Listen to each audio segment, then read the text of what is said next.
नमस्कार मित्रांनो, मी अमोल माने आपले श्री कोचिंग क्लासेस वैरागमध्ये आपले स्वागत करीत आहे। मित्रांनो, आज आपण इयत्ता 10वी मधील विज्ञान भाग 1 यातील पहिले प्रकरण ग्रॅव्हिटेशन म्हणजे गुरुत्वाकर्षण पाहणार आहोत। मित्रांनो, आपल्या ग्रुपवर काही विद्यार्थी मराठी मीडियम आणि काही विद्यार्थी सेमी इंग्रजी किंवा इंग्रजी माध्यमाचे असल्या कारणाने आपण हा विषय मराठी आणि इंग्रजी या दोन्ही विषयामध्ये पाहणार आहोत। हा विषय अधिक समजून घेण्यासाठी जेव्हा आपण हा व्हिडिओ पाहत असाल तेव्हा आपण आपले टेक्स्ट बुक सोबत ठेवणे गरजेचे आहे।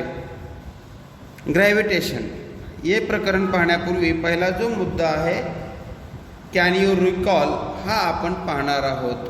म्हणजे आपणास आठवते का? त्याच्यातील पहिला प्रश्न आहे what are the effects of a force acting on an object. म्हणजेच एखाद्या वस्तूवर जेव्हा आपण बल प्रयुक्त करतो किंवा बल लावतो तेव्हा त्या वस्तूवर काय परिणाम होतो। तर त्याचं आन्सर असं आहे the force applied on an object can cause displacement, change in shape and size of the object. It can also change the direction of motion of the object.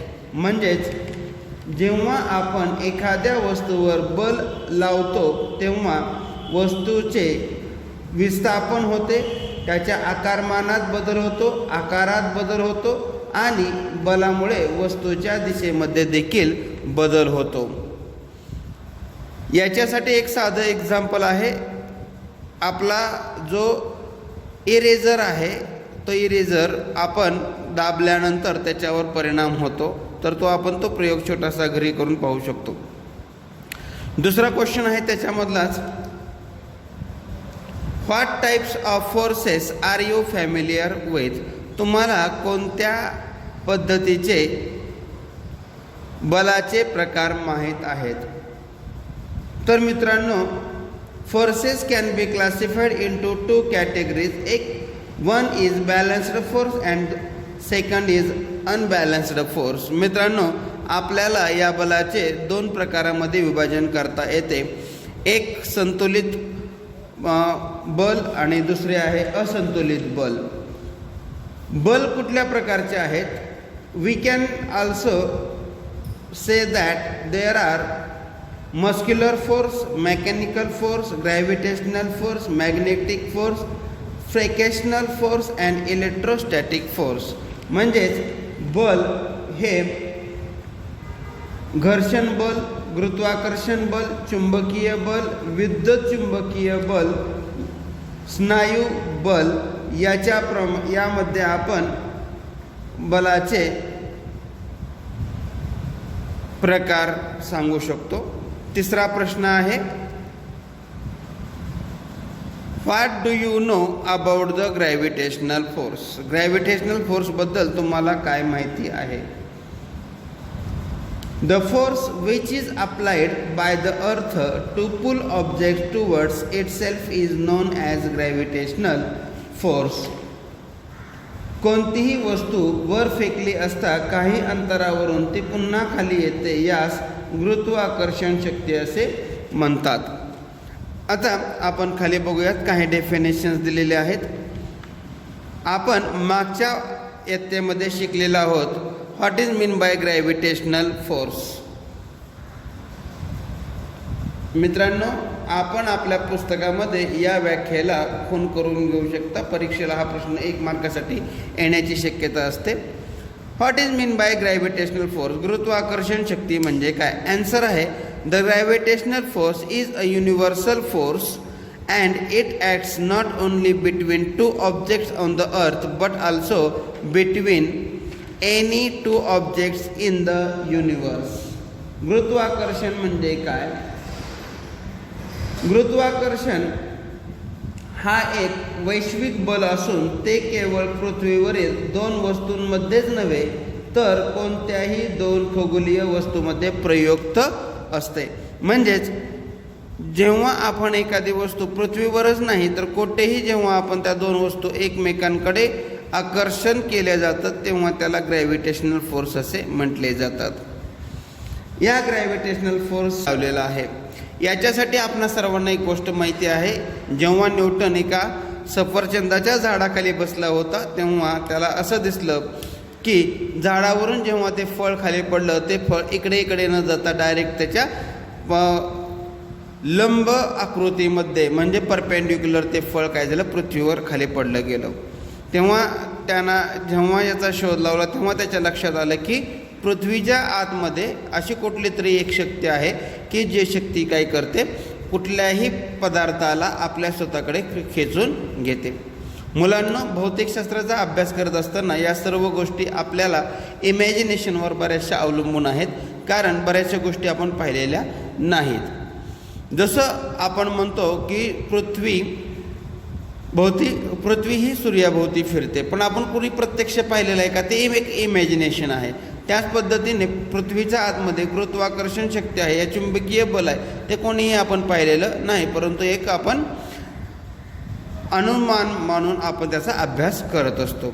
बघा आता या ठिकाणी महत्त्वाचा पॉईंट आहे, attractive force must be directed towards the centre of the earth and the direction from the Apple on the tree to the center of the earth is vertical direction at the position the apple and thus the apple falls vertically downwards.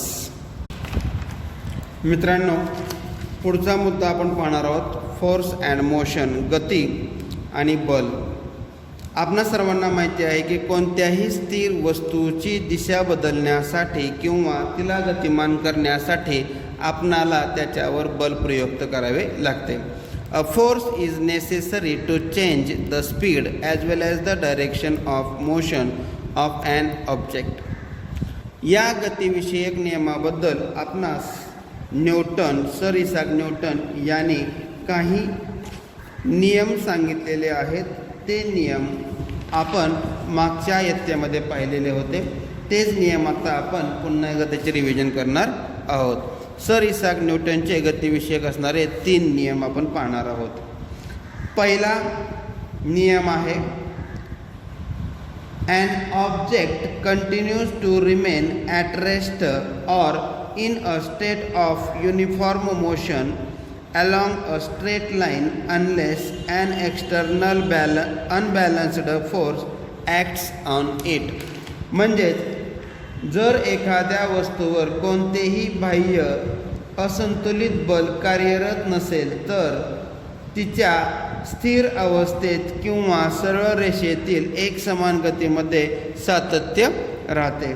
दुसरा नियम आहे, the rate of change of momentum is proportional to the applied force and the change of momentum occurs in the direction of force.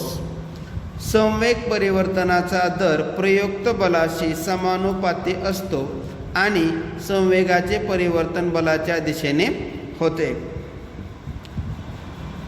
संवेगाचे परिवर्तन बलाच्या दिशेने होते. संवेग परिवर्तनाचा दर प्रयुक्त बलाशी समानुपाती असतो आणि संवेगाचे परिवर्तन बलाच्या दिशेने होते. तिसरा लॉज ऑफ मोशन न्यूटनचा आहे, every action force has an equal and opposite reaction force which acts simultaneously. प्रत्येक क्रियाबलास समान परिमाणाचे त्याच वेळी प्रयुक्त होणारे प्रतिक्रिया बल अस्तित्वात असते व त्यांच्या दिशा परस्पर विरुद्ध असतात.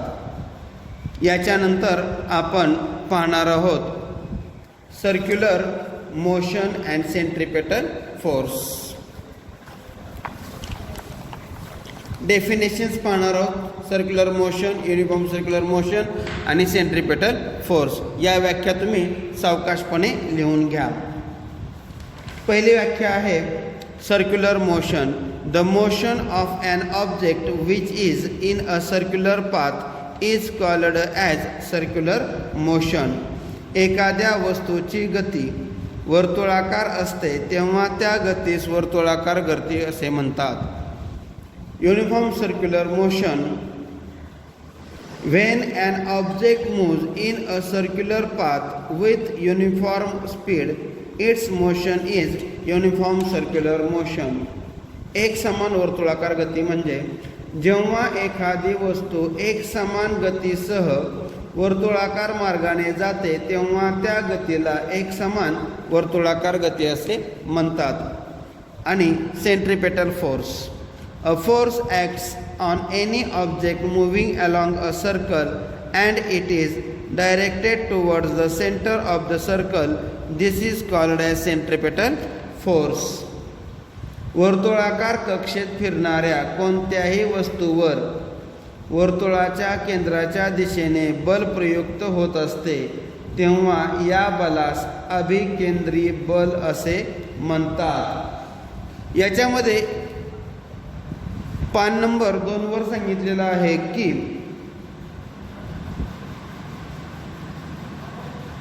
पृथ्वी ही सूर्याभोवती फिरत असताना किंवा पृथ्वीभोवती चंद्र फिरत असताना याच पद्धतीच्या बलाचा उपयोग केला जातो का? तर त्याचं उत्तर आहे हो. चंद्राला पृथ्वीभोवती त्याच्या कक्षेत फिरत ठेवण्यासाठी त्यावर बल प्रयुक्त होणे आवश्यक आहे.